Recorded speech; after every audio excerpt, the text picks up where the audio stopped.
Husbands, love your wives, even as Christ also loved the church and gave himself for it, that he might sanctify and cleanse it with the washing of water by the word, that he might present it to himself a glorious church, not having spot or wrinkle or any such thing, but that it should be holy and without blemish.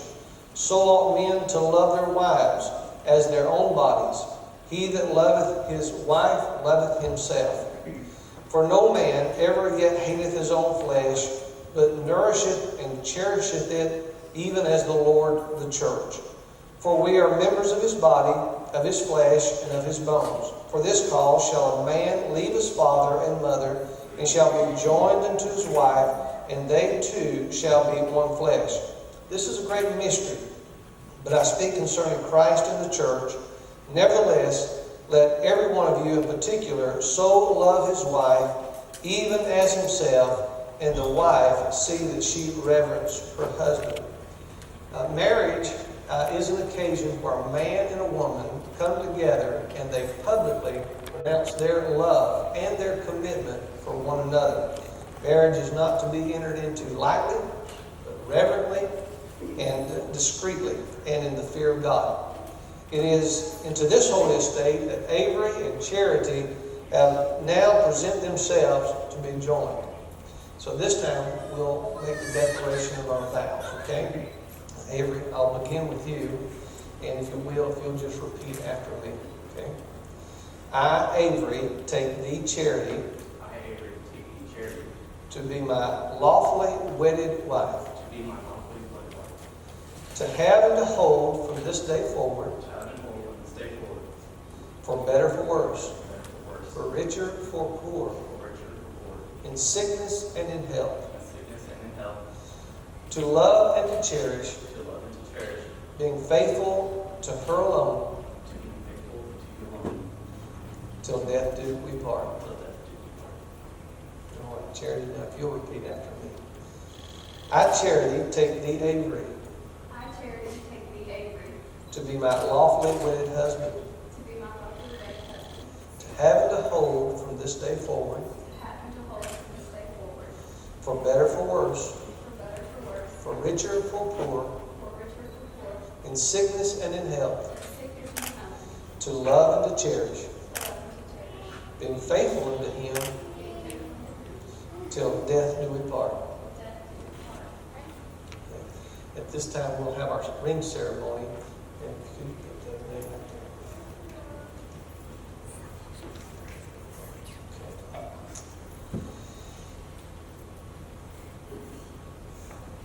As a token of the covenant, you'll now exchange, you'll receive, and give rings. This is a symbol and an emblem for which that you'll be remembering for many, many years to come. There are two symbols of this emblem that are very important. Number one, the ring is circular. It reminds us that it was fashioned with neither beginning or ending. And it should remind you every time as you wear this ring to remember of the never-ending love that you have for one another. Also, the metal from which it is made. It is least tarnished, most enduring, and as you wear this ring, it should remind you of the commitment that you're making this day that will last for a lifetime. Avery, if you'll take that ring and put it on her left ring finger and repeat after me. With this ring, I thee wed. Charity, I ask you to do the same for me. If you'll take that, put it on his left hand and repeat after me. With this ring, I thee wed.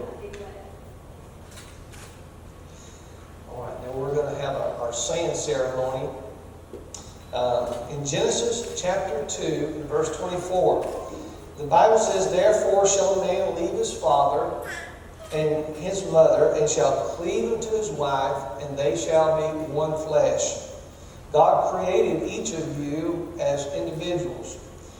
He also said it was not good that man dwell alone, but that he have a helpmate, a partner in this life, if you will. Charity and Avery, today you will join your separate lives together. The two separate balls of sand will symbolize your separate lives. They represent all that you are and all that you will ever be as an individual. As these two containers of sand are poured into the third container, the individual two containers will no longer exist, but they will be joined together as one. So just as these grains of sand can never be poured separate into the individual containers again, so will your lives be together as a married couple.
Now this time, we'll ask Davey Bass, Avery's granddad, who's going to come pray for this couple today.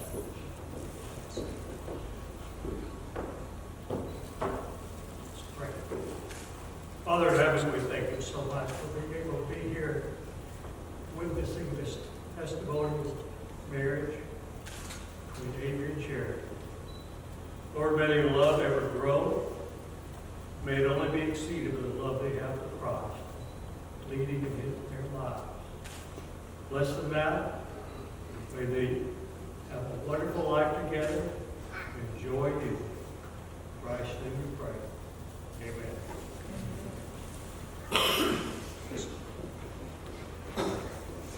Charity and Avery have chosen as a symbol for the wedding the symbol of an anchor.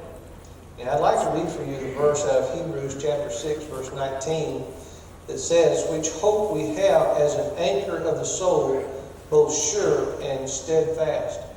I can't think of a better symbol for marriage, because the only thing that's going to keep them from getting blown off course is a good anchor. And we must have Christ at the center point. And we've talked much about Christ and being the head of their home. And I'm thankful to be able to know both of these personally, know their testimony for Christ, and know that they have an anchor that is both steadfast and sure, amen, that will last them all throughout their married days. Charity and Avery, since you have committed yourselves to a lifelong love before God and these witnesses, and since you have agreed to meet the needs of each other as long as you both shall live, making your intentions public, acting in the authority vested in me by God and His church, I now pronounce you husband and wife. You may kiss the bride.